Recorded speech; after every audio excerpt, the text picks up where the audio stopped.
Paris, la ville de l'amour, mondialement connue pour ses monuments magnifiques. Mais derrière la façade scintillante se cache une réalité invisible. Une ville redéfinie par les changements culturels, la pauvreté et les rues remplies de déchets. Les escrocs traquent les touristes naïfs, prêts à frapper. Rejoignez-nous alors que nous exposons cette face sombre, que nous confrontons les responsables et que nous révélons le vrai Paris d'aujourd'hui. Notre première impression de la ville, ce n'est pas la vue de carte postale. Ce sont les quartiers pauvres du nord de Paris. Avant d'aller confronter les prédateurs à la Tour Eiffel, nous voulons voir comment les gens vivent vraiment ici.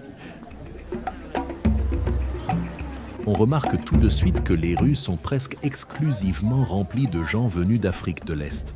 C'est une scène chaotique, avec d'innombrables boutiques vendant des épices, de la nourriture et des vêtements africains.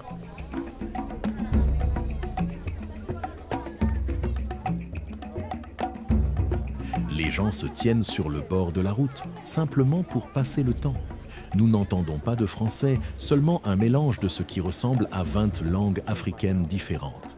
Des vendeurs de rue illégaux tentent de gagner quelques euros en vendant des épis de maïs grillés. Ils deviennent agressifs dès qu'on les filme, car beaucoup n'ont pas de licence pour vendre. Sur notre chemin vers le centre-ville, nous voyons soudain une foule massive au bout de la rue. C'est le chaos absolu, un va-et-vient constant. C'est un marché, et les vendeurs crient pour promouvoir leurs produits. Mais ce n'est pas le marché pour lequel la France est mondialement connue. Il n'y a pas de fromage français, ni de pâtisseries odorantes. À la place, uniquement des marchandises importées d'Afrique. Des fruits comme des bananes, du cacao et beaucoup de viande bon marché. Les déchets sont simplement jetés au sol avec insouciance. Nous voyons même des vendeurs exécuter une danse traditionnelle africaine, censée leur porter chance en affaires. Alors que nous atteignons le centre-ville, la scène change radicalement. C'est ici que la pauvreté entre en collision avec le luxe. Nous voyons une femme avec un sac à dos Louis Vuitton passer nonchalamment à côté d'un homme visiblement drogué. La ville entière est parsemée de lieux de couchage improvisés où les gens affluent la nuit. Certains sans-abri passent leur journée dans ces camps, tandis que d'autres gisent simplement sur les places publiques. Souvent trop démunis pour ne serait-ce que s'abriter de la pluie. Un court trajet en taxi révèle l'ampleur réelle de la crise. À notre grand choc, nous voyons des milliers de tentes de sans-abri, entassées sous chaque pont du centre-ville. Les gens sont forcés de vivre ici dans des conditions inhumaines, et la ville l'accepte, tout simplement. À Paris, cela peut arriver à n'importe qui. Nous voyons des personnes âgées et même des gens en fauteuil roulant, livrés à eux-mêmes. Le simple aspect des rues suggère que l'administration municipale de Paris a cessé de fonctionner depuis longtemps. Il y a des déchets à perte de vue. On voit fréquemment des montagnes entières d'ordures sur le bord de la route. Des encombrants jetés illégalement qui restent là à pourrir, parfois pendant des semaines. Même les poubelles publiques débordent. Et juste à côté de ces tas d'immondices, vous avez des gens calmement installés à la terrasse d'un café, dégustant leur fameux croissant français. Puis nous repérons l'équipe de nettoyage de la ville, qui se contente de balayer les déchets du trottoir vers le caniveau, où ils sont tout simplement laissés.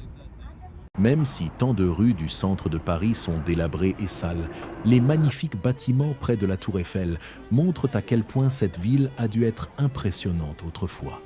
Des dizaines de milliers de touristes envahissent la zone, cherchant désespérément à voir ce monument mondialement connu. L'entrée est totalement saturée de gens et des temps d'attente de plusieurs heures sont la norme. Nous voyons aussi des dizaines de vendeurs à la sauvette d'Afrique du Nord essayant de vendre des babioles bon marché aux touristes. Soit ils abordent les touristes de manière agressive, soit ils étalent leurs marchandises sur des couvertures qui peuvent être instantanément transformées en sacs de fortune pour s'enfuir dès que les autorités apparaissent.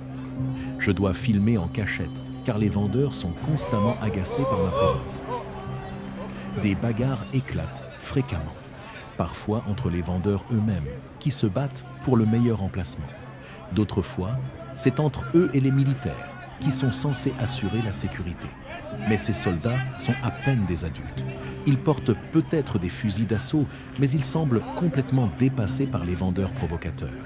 Mais ces vendeurs à la sauvette sont loin d'être les pires escrocs que l'on trouve près des monuments parisiens. Voici le jeu de bonneteau classique, une arnaque perfectionnée par des gangs d'Europe de l'Est. Une balle est placée sous l'un des 3 gobelets. Ils sont mélangés et le touriste parie de l'argent pour deviner sous quel gobelet elle se trouve. À distance, avec une caméra cachée, l'arnaque devient évidente. Environ 5 personnes dans la foule font partie du gang. Leur travail consiste à attirer un vrai touriste en faisant semblant de jouer et de gagner, pour que le jeu semble facile et rentable. Mais ce que le touriste ne réalise pas, c'est que la balle n'est sous aucun des gobelets. Le manipulateur l'a habilement escamotée, palmée, pendant le mélange, rendant la victoire impossible pour la cible. Au moment où les joueurs de bonneteau repèrent ma caméra, ils arrêtent immédiatement le jeu. On me somme souvent agressivement d'arrêter de filmer. Je soupçonne qu'un des complices, déguisé en spectateur, est une vigie désignée, scannant en permanence la foule à la recherche de caméras.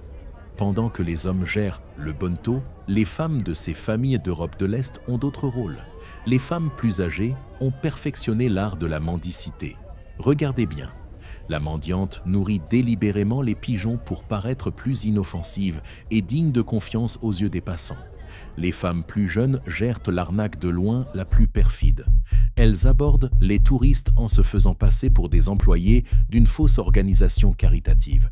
Elles vous poussent à signer une liste pour montrer votre soutien, mais à l'instant où vous le faites, elles exigent agressivement un don, exploitant la bonne volonté des gens.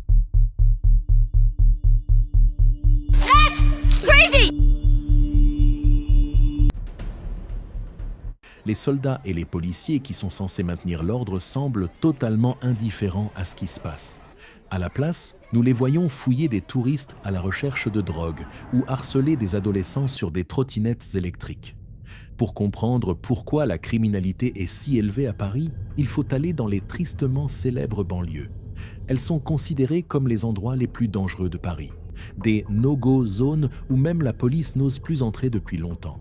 Nous voyons des cités gigantesques et délabrées. Ici, les gens sont livrés à eux-mêmes et les habitants restent profondément enracinés dans leurs propres traditions. Les façades des bâtiments s'effondrent.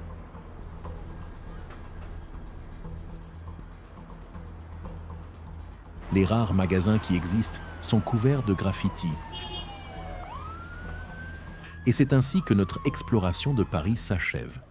S'il vous plaît, abonnez-vous à la chaîne pour soutenir notre travail futur.